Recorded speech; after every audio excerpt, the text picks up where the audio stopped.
Olá, tudo bem? Meu nome é Carlos Bergolini. Se você caiu de paraquedas aqui nesse canal, eu sou um arquiteto de AWS e criei esse canal para compartilhar alguns pequenos tutoriais para ajudar as pessoas com problemas do dia a dia que pode surgir e alguma configuração que a pessoa precisa fazer. E basicamente funciona assim: eu tenho o costume de estudar fazendo resumo. E aí, conforme eu vou fazendo meus resumos de algum tópico que eu achei diferente, porque assim, muito conteúdo tem repetido, sei lá, como você cria um bucket no S3, como que você sobe uma máquina, um servidor, um site estático no S3, isso tem um monte na internet. Então, esse tipo de conteúdo, eu não me interesso muito em explorar eles. Mas às vezes no dia a dia eu acabo pegando alguns casos mais peculiares e falo assim, pô, isso aqui é interessante. Quando a gente vai pesquisar na internet, você não encontra, né, um material prévio sobre isso, e aí o que eu faço? Quando aparece alguma coisa assim diferente, eu estou fazendo esses resumos, jogo lá no meu Medium, e aí depois eu quero tentar pegar o meu post do Medium e fazer um vídeo no YouTube em português, né, falando sobre como que você faz a implementação. Então no Medium eu escrevo em inglês e nos vídeos aqui eu estou falando em português. Ok. E aí, esse caso de hoje eu vou mostrar para vocês o seguinte: como que você sobe um Jupyter Notebook numa máquina EC2 e acessa ela da sua casa. E aí, assim, essa não é uma prática que eu recomendo para você utilizar em produção, tá? Mas é uma ideia legal que pode ser útil em determinadas situações. Por exemplo, você é um professor e você quer fazer algum teste com seus alunos e por algum motivo você não pode instalar um Python na sua máquina, mas na máquina que o aluno vai fazer a prova, mas você pode acessar a internet, acessar IPs públicos. Você vai lá, você pode subir esse servidor na AWS e pedir para o seu aluno fazer o teste, fazer a prova do conceito ali, sem precisar estar rodando na máquina ali local.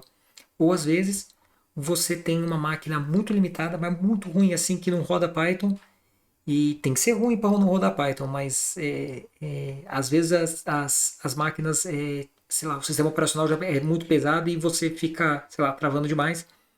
E aí você quer alguma solução para você rodar algum script, algum código não localmente, né? Ou uma que pode acontecer também bastante é você tem, por exemplo, um computador da Apple que tem um processador do tipo ARM. Então você tem um M1, M2, M3, M4, seja lá qual é o M que existe na época que você está vendo esse vídeo. E esses processadores eles têm uma arquitetura diferente da arquitetura da Intel e da AMD, que é a x86. Às vezes tem alguns pacotes, quando a gente vai usar o chip ARM, que eles não são compatíveis para o chip ARM. E às vezes é uma coisinha simples, pequena, que você quer testar o código, e aí se você não tiver outra máquina, você vai fazer o quê, né? Então essa também é uma alternativa. Você subir ali, se tem alguma biblioteca que é específica para uma arquitetura que não é a sua, você pode testar isso na AWS. Então assim, eu acho que faz sentido para alguns casos específicos, mas você não deve usar isso aqui em produção. Beleza? Mas a gente vai fazer de uma forma que tente deixar o mais seguro possível. Legal. Então, vou seguir aqui o passo a passo e aí eu vou colocar na minha segunda tela aqui, eu vou fazendo e eu vou dando uma olhada aqui pro lado para fazer para ir apresentando para vocês na ordem que está aqui, porque aqui eu posso fazer a mesma coisa seguindo ordens diferentes, tá? Então eu vou tentar seguir o que está na documentação para não ficar confuso quando você for ver a documentação para tirar alguma dúvida. Então, primeira coisa, vamos criar um security group. Eu vou abrir aqui o serviço da EC2. Vou vir aqui no cantinho Security Groups e vou criar um Security Group novo para a gente usar aqui. Eu vou usar o mesmo nome que eu usei na minha documentação, tá? De teste, para ficar igual. Então, o Security Group vai ter este nome e ele vai ter essa descrição. A VPC que eu vou usar vai ser a default e regras de entrada. Aqui que é o ponto. O seu servidor ele vai ficar numa máquina e ele vai ter uma porta que a gente vai configurar para você ir lá e acessar. Então, se você entrar no endereço de IP e o seu navegador vai tentar entrar na porta 80 ou na 443, ele não vai ter nada lá dentro, então ele não vai acessar. Você tem que saber qual que é a porta que você vai querer configurar para usar o Jupyter Notebook. O default é você usar a 8888. Só que eu quero provocar aqui para você usar uma porta diferente, para pelo menos você, sei lá, se alguém tenta atacar a sua aplicação, no default, assim, no script automatizado, pode ser que não pegue porque está numa porta diferente da convencional. Então eu vou fazer assim, eu vou abrir a porta 8889 e aí eu vou abrir só para o meu IP. E aqui vem um parênteses, né?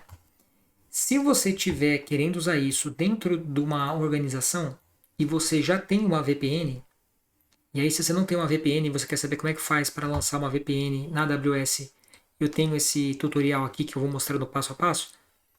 Você pode fazer o seguinte, você pode abrir essa porta e colocar que você só abre essa porta para o security group da VPN. E aí, essa é uma configuração bem melhor do que a que eu estou usando aqui do meu IP. Porque a gente usa, né, servidor de internet pública, tem meu IP muda de tempos em tempos, então nesse momento esse IP está comigo, mas ele pode estar com outra pessoa em qualquer momento no futuro. Mas definitivamente isso já é melhor do que você abrir para 0000 e deixar todo mundo na internet ter acesso. Mas beleza, se você estiver usando uma VPN, qual que é a vantagem? As pessoas da sua empresa precisam se logar na VPN. Então imagina que você usa o IAM Identity Center para poder criar e fazer gestão dos usuários que usam a VPN. Se de repente alguém da sua empresa sai e essa pessoa ela sai do SSO, lá do Identity Center, automaticamente ela perde acesso para a VPN e automaticamente ela vai perder o acesso para esse servidor Jupyter Notebook aqui. Então você tem uma camada a mais de segurança aí relacionado a você ter filtrado quem que pode ou não pode acessar esse recurso com base na VPN. Então seria uma prática melhor. Mas como eu não tenho VPN nessa conta, eu vou usar o meu endereço de IP mesmo. E se você está assistindo esse curso e você está só estudando, você provavelmente vai fazer a mesma coisa que eu. Então, beleza. Criei aqui o Security Group. E agora o próximo passo é criar a role. Eu tenho um outro vídeo que eu gravei alguns minutos atrás, mas que na internet, né? Não sei quando que eles vou publicar eles. Mas vai estar aí nessa playlist, onde eu mostro como que você cria uma role para o SSM para poder usar ela numa máquina C2. Então, se você tiver com dúvida nisso, eu te convido a assistir o outro vídeo, porque lá eu vou entrar em mais detalhes sobre o assunto, mas eu vou refazer ele aqui porque eu apaguei a role, eu vou fazer do zero, tá? Então, aqui era essa role que eu criei no meu último vídeo, vou apagá-la agora. Cliquei no fora da caixinha. Beleza. E aí agora aqui, vou selecionar AWS Service, EC2, eu vou Next. Aqui eu vou escolher quais são os serviços que eu quero dar acesso. Então, para essa demo, tá? Eu vou usar o Bedrock, porque eu também estou gravando uma sequência de vídeos nesse momento sobre o Bedrock, que eu vou publicar depois, separado. E aí aqui o Instance Core. Então o Bedrock ele vai dar acesso para o Bedrock para a gente poder testar aqui o poder da role. E o outro vai permitir que a gente entre na máquina e faça algumas configurações ali dentro. Então vou em Next. O nome dessa role vai ser C2 Bedrock Access Role. Beleza, Next. E foi criado. Agora vamos lançar a máquina EC2 aqui. Então, EC2. Próximo passo. Agora a máquina que vai receber o servidor do Jupyter Notebook. Então, lançar máquina. Eu vou usar o Amazon Linux, porque usando o Amazon Linux eu não preciso me preocupar com o agent por SSM. Então, vou dar o nome de EC2 Bedrock, Amazon Linux. Aqui a chave, né? Como a gente vai usar o SSM, não vai fazer diferença para mim, mas eu vou selecionar a minha chave. Vou selecionar aqui o Security Group que a gente criou agora há pouco. Em detalhes avançados, eu vou selecionar a role que eu configurei também agora há pouco com vocês. E aí agora a gente aguarda um pouquinho para essa máquina não só ser lançada, mas ela ser visualizada pelo Session Manager. Então, como isso aqui demora um pouquinho, eu vou dar uma pausa e aí a hora que tiver conectado aqui, liberado, eu volto aqui no vídeo. Beleza, liberou aqui, vou conectar. E aí aqui, vamos começar. O que acontece? Eu preciso, a máquina do Amazon Linux, ela não vem com pipe instalado. Então, eu vou instalar com o usuário. Quando você faz login, você tem acesso a um usuário que ele tem privilégios administrativos, tá, na máquina. Então, eu vou instalar o pipe com ele para ele ficar disponível para todo mundo. E aí depois eu vou criar um outro usuário novo e ele vai receber a configuração do servidor do, do desculpa, servidor Jupyter, só que ele não vai ser um usuário administrativo. Então, né, para tentar tirar um pouquinho do nível de permissão que quem está rodando o serviço tem. Então, o comando para você criar um usuário no Linux é esse aqui, né? Sudo add user, e aí eu dei o nome do usuário, né? Que eu dei o nome dele de Jupyter. O comando para você trocar a senha é sudo pswd e o nome do usuário. Eu vou dar uma senha aqui para ele. Confirma a senha. Beleza, atualizou. E agora eu vou acessar esse usuário com sudo não, né? Su menos menos é o nome do usuário, Jupyter. Beleza, vai pedir a senha que eu acabei de criar. Se você conseguiu esquecer sua senha, é só você rodar esse comando aqui de novo que você reescreve a senha. E agora eu estou lá dentro. Tá. Eu vou rodar agora um comando para ele instalar o notebook. E aí é o seguinte, eu estou usando um parâmetro. Tá errado aqui, é traço, traço. Vou consertar aqui na documentação, tá lá que tá só com traço. Beleza. Eu estou usando esse parâmetro traço, traço user para quê? Para instalar o Jupyter e forçar a barra para que ele seja, o Jupyter Notebook seja criado um arquivo de configuração referenciando esse usuário que é o Jupyter, tá? Beleza. Próximo comando vai ser o pipe install boto para você poder interagir com a API da AWS e poder fazer os acessos por dentro do Python. E aí agora a gente vai rodar um outro comando aqui, tá na documentação, que eu vou definir uma senha de acesso. Não pegou o começo do comando, é Python 3, e aí esse comando para ele gerar um hash de uma senha. Então não precisa ser aquela mesma senha que você colocou no usuário, tá? Coloca uma senha qualquer, eu vou colocar uma senha bastante idiota aqui, porque eu vou jogar essa máquina fora depois que isso aqui ficar pronto. Beleza? E aí ele me deu esse hash aqui, tá? O que eu vou fazer com isso aqui? Eu vou copiar isso aqui. Eu vou abrir aqui um bloco de notas. Vou colar aqui. Foi? Eu vou colocar isso aqui entre aspas simples, porque depois eu vou precisar colocar aspas simples. Olé. Beleza? Tá aqui. E aí, agora a gente vai usar um comando para ele gerar um arquivo de configurações do Jupyter. Gera aqui. Gerou o arquivo de configurações, ele foi para esse repositório aqui.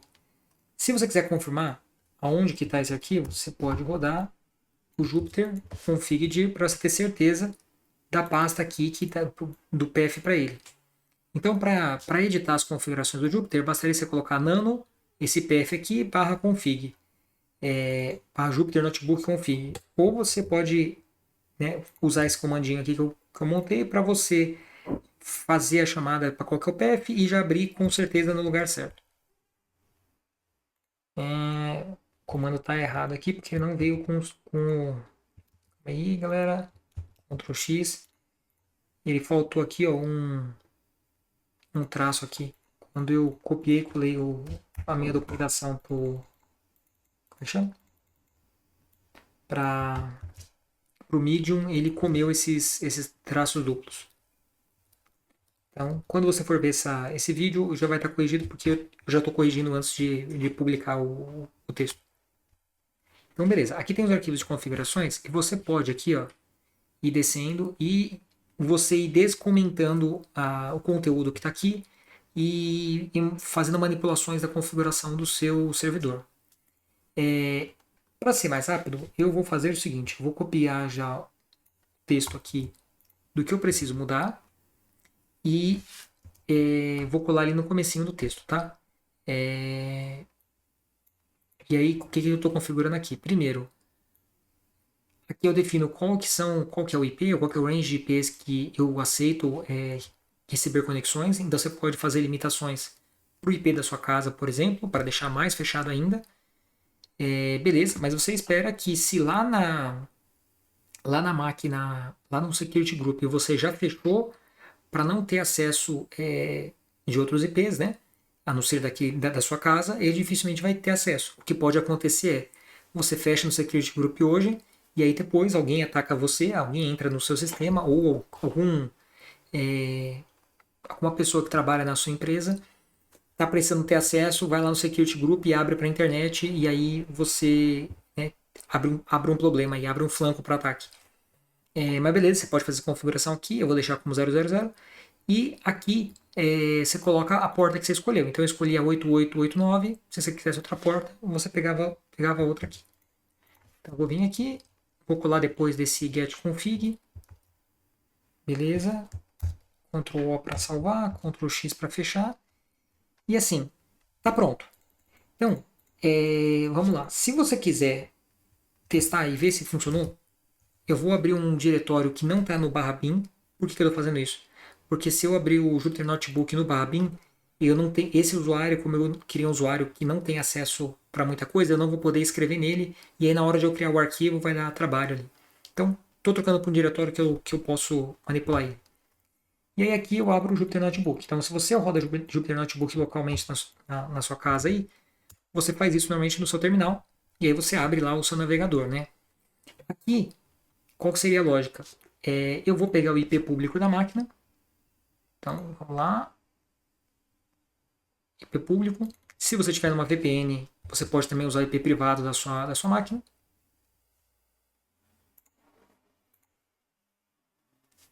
E aqui eu vou bater aqui, 2.8889.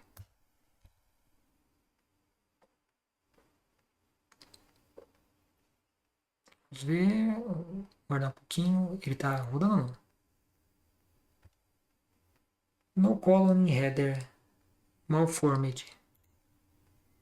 Deixa eu dar uma pausa aqui, eu acredito que eu devo ter colocado alguma coisa errada aqui. Deixa eu tirar esses comentários aqui.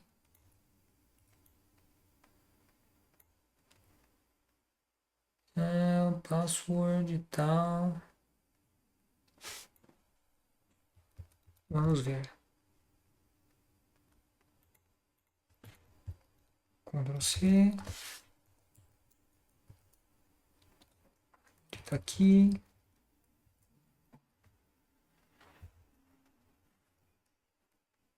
O colon é vírgula, deve estar nesse último aqui o erro. Deixa eu apagar aqui. Ctrl K, Ctrl K, Ctrl K. Ctrl V.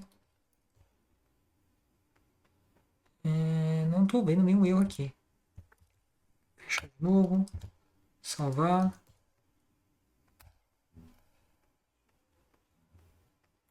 No server. Será que era o comentário ali? Vamos ver. Pego aqui o IP público. Temos aqui 8889.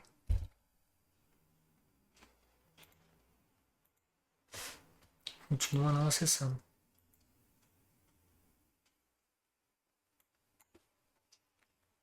No colon 8889. Se eu colocar HTTP em vez de HTTPS, aí ele funcionou. Então, não usa HTTPS, usa HTTP, porque a gente não vai fazer uma conexão segura aqui. E aí, beleza, aqui você vai acessar com a sua senha lá que você criou, e eu vou colocar minha senha aqui. Então, não quero salvar. Aí eu posso criar aqui um arquivo do Jupyter. E aí eu vou falar quanto que é 2 mais 2. E o Python respondeu. Beleza. Agora aqui, eu vou seguir a minha documentação, tá?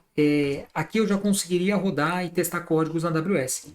Mas o que eu quero fazer aqui? Eu quero criar uma outra configuração no servidor para que se ele parar, por exemplo, eu acabei de fazer meu teste e eu quero, por algum motivo, parar o código, que nem eu falei, imagina que você tem uma máquina muito ruim, e aí você quer que só fica ligado quando você está usando e depois você para. É melhor que seja assim. Aí você vai lá, vem aqui na máquina, vai lá na parte do console e dá um stop na máquina. Quando você voltar, essa configuração não vai estar funcionando, porque você tem que entrar ali dentro e startar de novo o Jupyter. E é como que eu faço para ele startar automaticamente? Então, eu vou ter que sair. Eu estou aqui no usuário Jupyter, né? Eu vou ter que sair dele, então eu vou dar exit. Aí eu volto para o usuário default do Session Manager, e ele tem o poder de poder escrever coisas com permissão de usuário root. E vou criar aqui um arquivo no system MD. E aí aqui nesse arquivo, eu vou passar para ele, vou criar uma chamada para que ele inicie nesse path aqui, né, ele vai iniciar o Jupyter Notebook que eu configurei e vai abrir o Jupyter Notebook nessa pasta aqui, que é o home/Jupyter, que é o que eu falei para você. E se você abrir ele em outra pasta, ele pode não ter permissão para escrever em outra pasta, e a pessoa não vai conseguir criar arquivo e vai ficar travada. Então aqui você pode escolher uma outra pasta se quiser, e aí ele vai lá e escreve, né, os arquivos novos. Quando ele abrir, ele abre naquela pasta desejada. Beleza? Ctrl O para salvar, Ctrl X para sair. E agora a gente roda aqueles comandos bastante populares quando você vai mexer com o systemctl, né? Fazer o load do daemon, habilita o systemctl que a gente criou aqui para quando você desliga a máquina ligar de novo, ele está funcionando, e demos o start no Jupyter. Então isso quer dizer que esse serviço aqui ele continua funcionando agora. Vamos lá, porque eu dei o start ali dentro. Beleza. Vamos ver se o que eu fiz está certo, está bem feito. Eu vou encerrar essa conexão. Eu vou em instance, vou parar minha máquina. Ela vai trocar de IP e tudo mais. E aí demora um pouquinho para parar. Eu vou parar a máquina. Vou dar start. E aí depois eu volto aqui no vídeo. E aí para dar start eu vou vir aqui em Actions. Depois que ele parar. Desculpa, Actions não. Instance State. Start Instance. E aí eu vou iniciar de novo, não vou mostrar isso no vídeo porque não tem necessidade. E aí eu volto para cá quando ele tiver iniciado de novo e tiver com um novo número de IP. Então, beleza. Máquina reiniciada aqui, novo número de IP. Vamos entrar nela pelo SSM que eu quero mostrar uma coisa nova para vocês. Aqui em tese eu não preciso entrar mais no SSM, tá? Agora, porque como eu já configurei ela para subir o servidor do Jupyter Notebook automaticamente, ela já vai estar rodando, mas eu quero mostrar um detalhe em relação a role que a gente colocou comparado com o último vídeo que eu fiz, onde eu passava questões de nível de acesso que a máquina tinha, tá? E aí também eu vou tentar conectar isso aqui com o Jupyter. Lá na role que a gente criou, a gente não deu acesso para ela para por exemplo, leitura no S3, que foi uma coisa que eu tinha feito no outro código. Então, se eu vier aqui e eu fizer AWS S3LS, ele vai falar que eu tenho acesso negado, tá? Por quê? Porque eu não tenho acesso, eu não dei esse acesso lá na role. Agora no Bedrock, se eu colocar aqui AWS CLI Bedrock, sei lá, list models, que é o que a gente vai fazer lá no Python. Vamos pegar aqui o comando genérico dado pela AWS. Então é list foundation models. Então vai ser AWS Bedrock e esse comando aqui. Então AWS Bedrock e esse comando aqui. Beleza? Ele vai listar os modelos de fundação. Aí uma coisa que você tem que saber sobre Python e AWS CLI e AWS interação com ela programaticamente. Minha percepção, tá? O que você acaba fazendo quando você tá fazendo acesso programático na AWS é ficar trocando JSON com a AWS. Então você quer criar alguma coisa, você normalmente você prepara um JSON e manda o JSON para a AWS. Se ele estiver bonitinho, funcionando, ela vai processar aquela requisição e vai te devolver um JSON mostrando como é que foi, como é que tá tudo certo e etc. Você quer consultar alguma coisa, você vai fazer uma pergunta, ele vai te devolver um JSON com a resposta. Isso não vale para todas as regras, para todas as funções que você vai fazer, mas para a maioria é JSON que você vai estar trocando, né? Mandando o JSON de lá para cá. E, enfim, isso me faz ter a percepção de que manipular o SDK da AWS não é uma coisa difícil. É só uma questão de que tem muito recurso, muito serviço, então assim, né? Você vai olhar aqui, ele vai ter essa função, e aí ele permite você aplicar, vamos dizer assim, parâmetros que são para você, muitas vezes, fazer sei lá, uma query para você não pegar todos os modelos, você quer pegar só os modelos daquele fabricante. E aí, normalmente, os parâmetros são para você poder ajustar aquela operação que você está fazendo.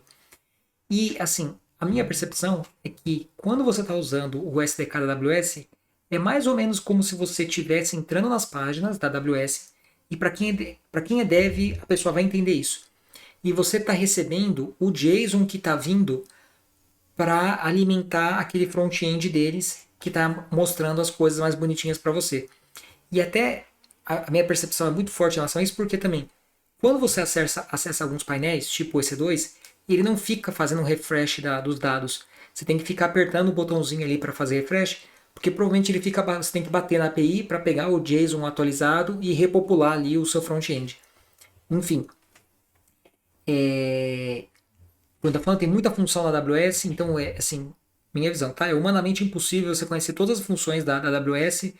É, use e abuse do Amazon Q, que foi feito pela AWS, que é a inteligência artificial, para poder tirar a dúvida sua de qual que é o método que você usa para cada caso. Eu uso o tempo todo, e ChatGPT também, né? Você pergunta qual que é o método que serve para não sei o que lá.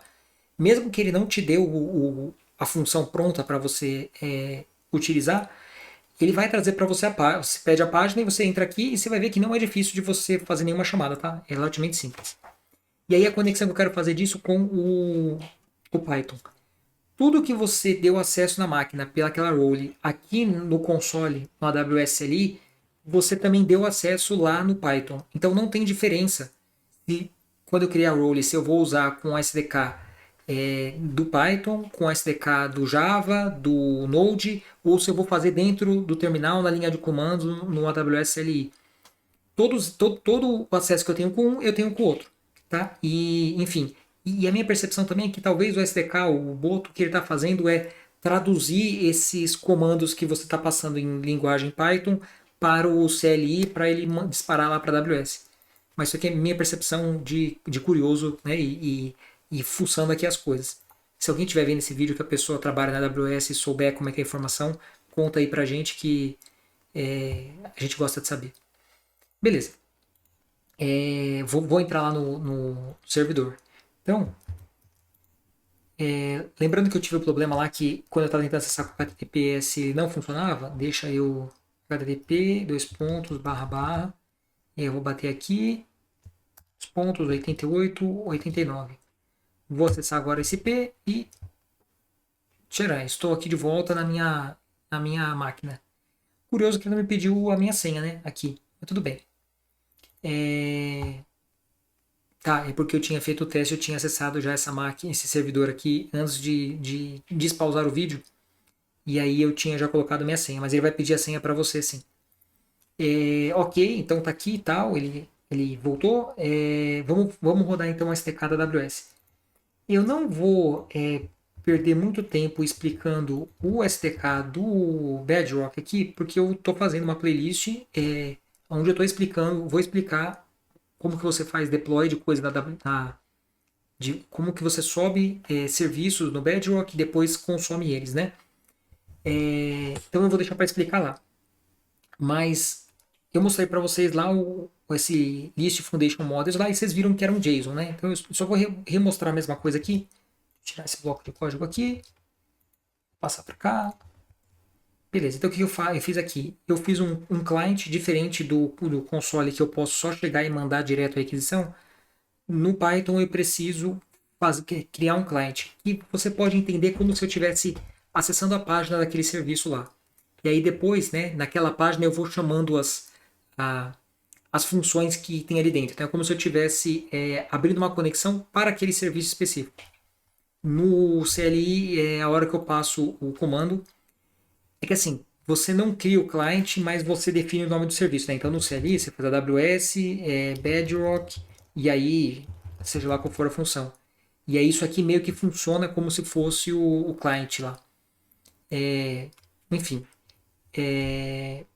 Então tá, então eu especifiquei aqui o client, eu pego o client aqui e peço a conteúdo. Se eu for vir aqui em resposta, eu tenho aqui um JSON bem parecido com o que eu tinha lá, onde eu tenho um conteúdo, né, um primeiro bloco de informações que tem a ver com a minha pergunta, com quando que eu fiz a requisição. Então eu fiz a pergunta nesse dia aqui, 25 de novembro, às 9 horas da noite mais ou menos. E ele dá os dados dessa minha requisição e depois cada função assim, pelo que eu me lembro, nem todas as chamadas necessariamente têm esse response metadata, mas a maioria do que eu me lembro agora de cabeça tem um response metadata quando você faz essas interações. E aí, normalmente você tem o response metadata que você acaba não usando para nada, a não ser que você quiser de alguma forma usar alguma informação aqui, mas normalmente você não usa. E depois você tem o conteúdo que realmente você quer, que nesse caso aqui é o model summaries. Beleza, e aí ele vai dar aqui os dados. E aí é um JSON como qualquer outro. Então eu vou fazer o seguinte: vou pegar o conteúdo model summaries, que é esquecendo o metadata, a resposta mesmo que me interessa, e eu vou pegar aqui dois elementos para imprimir. Um é o model name e o outro é o model ID, que é o model ID é a descrição do modelo, né? Então, na verdade, aqui descrição tá bom. Podia colocar um model ID, mas aí vai ficar confuso. Tá. Então aqui eu vou fazer o quê? Vou só pegar pegar essa lista aqui, esse JSON e sair imprimindo ele, tá? E pronto. Tá aqui, rodou bonitinho. E é isso, a integração do Python com os seus recursos na AWS, sem precisar usar rodar script na sua máquina. Espero que você tenha gostado. Se ficou alguma dúvida, me manda mensagem, preferencialmente no LinkedIn, que eu tenho um pouco de dificuldade de ficar acompanhando aqui o YouTube, não vou ficar entrando aqui o tempo todo. E aí por lá eu fico com as informações, com as perguntas centralizadas. Beleza? Vou dar uma pausa aqui e vou encerrar com o último slide aí com o link do meu LinkedIn para você me chamar lá se você quiser. Valeu!